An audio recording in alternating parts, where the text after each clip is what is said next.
ഇഷ്ടപ്പെട്ടു.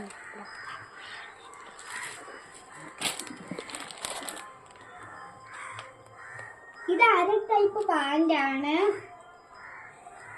എനിക്കിത് അളവാകുമെന്ന് അറിയത്തില്ല. ഇത് 3/4 വന്നാണ്. ഇതെനിക്ക് അളവാകുമെന്ന് അറിയത്തില്ല.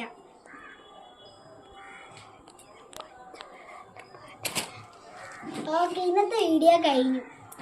എല്ലാവരും സബ്സ്ക്രൈബും കമൻറ്റും ലൈക്കും ഷെയറും സഹായിക്കണം. ഓക്കെ.